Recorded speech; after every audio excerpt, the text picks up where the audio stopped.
Good day, everyone.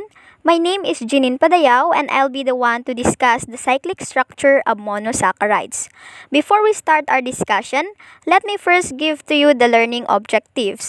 By the end of the discussion, you will be able to clearly understand the cyclic structure of monosaccharide. Second, define what is the meaning of anomers and describe how they form. And third, explain what is meant by mutarotation. As you can see in the picture, so far, we represented monosaccharide as a linear model. Pero karamihan sa monosaccharides ay in a cyclic structure. It's because most of monosaccharides po ay mayroong 5 or more carbon atoms.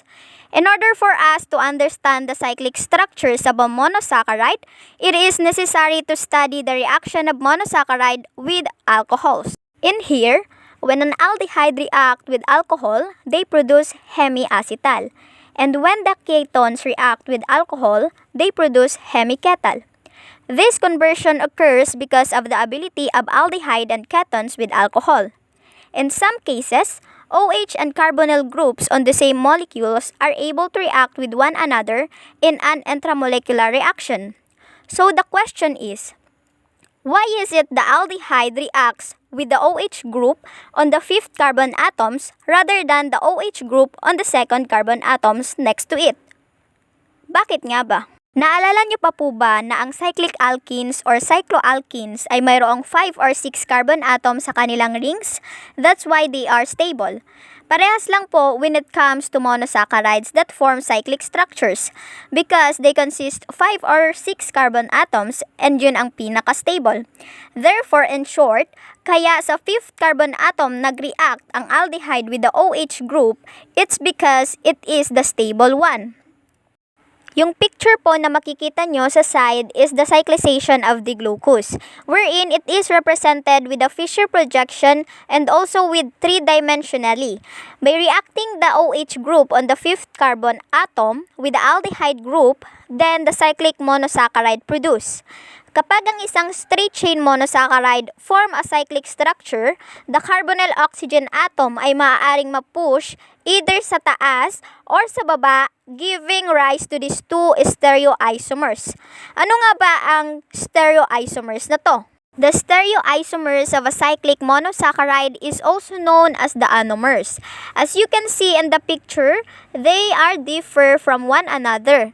Yung isa is nasa baba ang OH group, while yung isa ay nasa taas. Okay, once the OH group on the 1st carbon atom projected downward, it is an alpha anomers.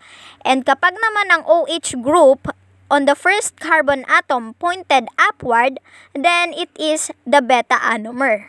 Let's come now to the comparison of glucose. It is possible to obtain a sample of crystalline glucose kung saan lahat ng molecules ay mayroong alpha structure or beta structure. The alpha form melts at 146 degrees Celsius and has a specific rotation of positive 112 degrees, while the beta form melts at 150 degrees Celsius and has a specific rotation of positive 18.7 degrees. You can start with a pure crystalline sample of a glucose which consists of either anomer, but then once the molecule dissolve in water, they open to form a carbonyl group and then reclose to form either the alpha or the beta anomer. The picture shows an aqueous solution wherein monosaccharides exist as an equilibrium mixture of 3 forms. This interconversion between the forms is known as mutarotation. Now, what is mutarotation? A mutarotation comes from the Latin mutare, meaning to change. A mutarotation is the opening and closing repeats continuously in an ongoing interconversion between anomeric forms. So, yung mutarotation daw po is the ongoing interconversion between the anomers of a particular carbohydrate wherein it form an equilibrium mixture. Sa ating equilibrium mixture, it consists of 36% alpha-D-glucose, 64% beta-D-glucose, and less than 0.02% of open-chain aldehyde form. The observed rotation of this solution is positive 52.7 degrees. Did you know that a common way of representing the cyclic structure of monosaccharide is the Howard projection, wherein it is named after the English chemist Sir Walter N. Howard, and his projection won a Nobel Prize for Chemistry year 1937.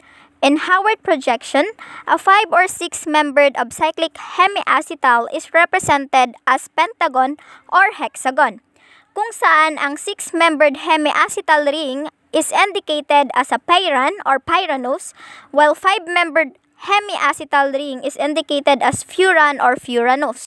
That would be all for our discussion. Hope you learned a lot about cyclic monosaccharides. Thank you and God bless everyone.